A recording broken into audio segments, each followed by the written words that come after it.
Nous sommes très heureux de vous retrouver sur Medi 1. Soyez les bienvenus dans l'invité de la rédaction. La lutte contre la corruption au niveau national et international continue d'être un sujet d'une grande importance pour l'ONU et ses États membres. Ici en Côte d'Ivoire, le 11 juillet dernier, le Premier ministre ivoirien a procédé au lancement de la plateforme Spatia destinée à faciliter le signalement des actes de corruption à l'occasion de la célébration de la 6e édition de la Journée africaine de la lutte contre la corruption. Quels sont les acquis de cette lutte? On en parle dans cette émission. Nous disons bienvenue à Kofi Bossin Achin-Serveil, il est économiste. Bienvenue sur notre plateau. Merci. Avec nous, nous allons parler de la corruption de façon générale en Afrique et surtout évaluer les quelques acquis.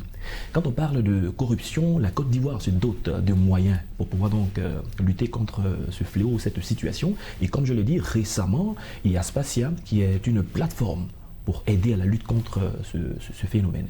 Est-ce que c'est une très bonne nouvelle pour ce pays? Oui, merci bien monsieur Eoumon Thomas. C'est une très bonne chose dans la mesure où d'abord la présence d'Espacia, cette plateforme, a un effet dissuasif. Ça a un effet dissuasif et cela va permettre à la plus grande frange de la population ivoirienne de se comporter en lanceur d'alerte. C'est-à-dire donner les informations au ministère, aider le ministère dans sa tâche, et ce qui va faire que la population va commencer à faire très attention au comportement dans les ministères. Les fonctionnaires de l'État vont commencer à faire très attention. Les médias aussi ont leur part à jouer. La société civile va œuvrer énormément pour lutter contre ce phénomène. Est-ce que la corruption profite à un individu, à une partie et au détriment de l'autre? En Côte d'Ivoire, on parle de 1300 milliards de nos francs chaque année dus à la corruption. Bien sûr, la corruption profite aux individus véreux, puisque le corrupteur, il est à l'aise, il est satisfait après avoir donné son argent pour satisfaire ses besoins. Et le corrompu, il est aussi satisfait puisqu'il reçoit ce qu'on appelle les pots de vin ou bien des pourboires. Il n'est plus qu'heureux. Mais c'est seulement une inférence d'individu qui est à l'aise et le reste de la population en souffre énormément. Il faut dire que la corruption est le mal même, est le mal de l'Afrique. Et la corruption est, pour ne pas dire la gangrène du sous-développement. Puisque la plupart des pays les plus corrompus, on les trouve sur le continent. Bien sûr. Alors, quand vous allez voir la classification de International Transparency, cette ONG qui abat un gros boulot, vous allez voir que les pays les plus corrompus sont en Afrique. Dans les 13 derniers pays, ça y est, sur cette liste, short, vous allez voir qu'on a 7 pays africains sur les 13 derniers pays. On a 7 pays africains pour un ratio de 53,80 pratiquement. C'est énorme. C'est énorme et ces pays sont généralement situés en Afrique subsaharienne. Vous allez voir que les pays les moins corrompus, par exemple, sont les pays scandinaves.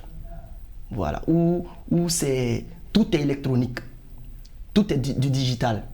Alors moi je pense que la digitalisation, et c'est ce qui est réel, peut lutter énormément contre la corruption. D'accord. Les personnes ou les institutions qu'on met en place pour lutter contre la corruption ne sont-elles pas souvent, je vais dire, imprégnées ou du moins complices?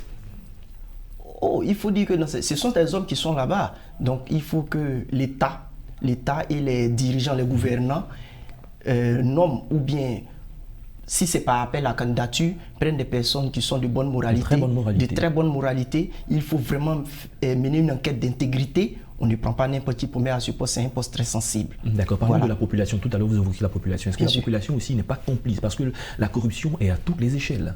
Effectivement, la population est complice. En Côte d'Ivoire, par exemple, nous avons cette chance d'avoir le ministre en charge de la promotion de la bonne gouvernance, le Zorobi Epiphane, qui est un juge. C'est une chance pour la Côte d'Ivoire. Alors, la population est complice dans la mesure où, quand il y a corrupteur, c'est qu'il y a corrompu. Ouais. Alors, mais qui est corrompu, qui est corrupteur? Chacun tire les ficelles. Voilà. Donc, à tous les niveaux, comme je disais, la société civile, les médias, tous ceux-là font partie de la population. Puisqu'il y a beaucoup de personnes qui en profitent et qui ne sont pas prêtes à abandonner ces voies, ça veut dire qu'en termes de mesures de lutte, il y a beaucoup à faire. Bien sûr, il y a énormément beaucoup à faire. C'est un réseau. C'est un réseau difficile à démanteler parce que quand bien même on nomme les gens dans les ministères, ceux-là même peuvent être corrompus. Oui, parce qu'on en a vu qui ont été dénoncés. Bien sûr. Et par après, qui sont nommés dans d'autres structures. Et c'est là le mal des gouvernants. Parce que ce sont ces mêmes gouvernants qui trouvent toujours des moyens pour se détourner des lois mises en place.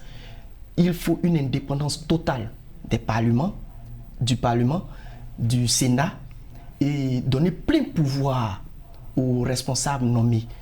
Par exemple, il y a eu après plusieurs enquêtes, il y a eu certains ministères audités, certains secteurs audités qui ont fait que des DG sont tombés. On ne citera pas de nom ici, mais on sait quand même. On suit les médias, nous connaissons les noms. D'accord, vous parlez de plein pouvoir qu'on doit donner aux personnes qui sont nommées. Est-ce que c'est possible? Parce que la pression, elle est très forte. Comment doit réagir cette personne nommée qui finalement n'a pas les pleins pouvoirs? Cette personne nommée, ça doit être un peu comme un pacte. Comme une constitution. En Afrique, on n'a pas la culture de démissionner. On n'a pas la culture de démissionner, mais vous savez, M. Eouma, c'est simple. Pour moi, le poisson pourrit par la tête, comme on le dit si bien en Afrique. Il faut inculquer le savoir-vivre, le civisme au bas âge. Déjà à l'école, à la maternelle. C'est un code d'éthique qu'il faut suivre. Il ne faudrait pas encourager les corrupteurs. Il faut les condamner. Il faut donner l'exemple.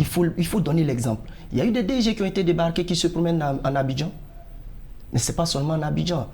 Quand on prend l'exemple de l'Ouganda, il y a des ministres qui ont été poursuivis. Il y a au Mozambique, en Tunisie par exemple, et les politiciens sont les plus véreux. Et souvent on n'a pas de suite. Alors que l'argent est stocké quelque part. Et la population. On a vu en Tunisie en 2011. En 2011, les autorités ont poursuivi certains partis politiques. Ils ont même annulé les voix, certaines voix dans des zones. Et ça, c'est courageux. Ça a félicité. En Afrique du Sud, on en voit. D'accord, nous sommes en 2022. Est-ce que vous pensez que les actions de lutte contre la corruption, de façon générale en Afrique, il y a de bons acquis, de bonnes bases sur lesquelles on peut poursuivre? Bien sûr, je parlais d'emblée de l'Ouganda. On peut s'imprégner de l'exemple de l'Ouganda, tirer le meilleur profit de leurs exemples. De l'Algérie aussi, qui est le premier pays le moins corrompu. Parce que quand l'indice est proche de 100, ça veut dire que c'est quand même à saluer. Quand c'est vers 0, ça veut dire que l'indice de malhonnêteté, le taux de malhonnêteté est très élevé. Parlons aussi de la société civile. Quel devrait être le rôle de la société civile entre politique, etc., pour les populations? Alors la société civile doit être arbitre. Mais ce qu'on remarque en Afrique, particulièrement en Afrique noire, les sociétés civiles sont instrumentalisées par les partis d'opposition. Ces sociétés civiles parlent beaucoup quand elles n'ont rien reçu. Et voilà, et dès que c'est fait, vous voyez qu'ils sont bouche bée. Voilà. Et c'est la corruption qui est le nerf de la cherté de la vie dont on parle tant. Il y a des fuites de capitaux. Et ces capitaux vont où? Il faut une synergie, il faut une certaine communication entre les pays alliés, les pays frères. Pour que cela puisse marcher, il faut accepter d'extrader les corrupteurs. Parce que quand ils prennent ces sommes, ils se retrouvent dans les pays d'à côté et ils se la coulent douce. Et quel exemple pour les jeunes, quel exemple pour ceux qui sont dans les écoles? Ils ne copieront que bien sûr, bien sûr, bien sûr. C'est pourquoi j'ai dit, il faut inculquer, c'est-à-dire le thème corruption même, le mot corruption, on doit faire une énorme propagande de ce thème-là. Voilà. Dans les contrées. Et je vous dis, je prends un exemple à Bondoukou. Quand les gens vont payer la NACAD, l'État fixe le prix à 350. Vous voyez par exemple à l'intérieur, là-bas le monsieur il dit 175. Mais ils sont coincés. Bon là encore c'est rien. Vous voyez par exemple au niveau de la cherté de la vie, d'aucuns accusent l'État, la guerre en Ukraine. D'accord. Mais il faut dire qu'il y a la malhonnêteté de certains commerçants corrompus. Ouais. Qu'est-ce qui se passe? Ils ont un stock de marchandises, on n'a pas encore, il n'y a pas encore eu de hausse des prix. Et quand ils viennent, ils affichent. Dès que c'est déclaré qu'on a augmenté, par exemple, l'huile à 5 francs, eux ils mettent 200 francs là-dessus. Là n'est pas le problème. Mais parmi les inspecteurs, il y a des corrompus. C'est ça aussi. Tous les niveaux sont minés. Tout est huilé. Est-ce qu'il y a vraiment une solution véritable? Bien sûr, il y a une solution véritable. C'est une prise totale de conscience. Prise totale de conscience.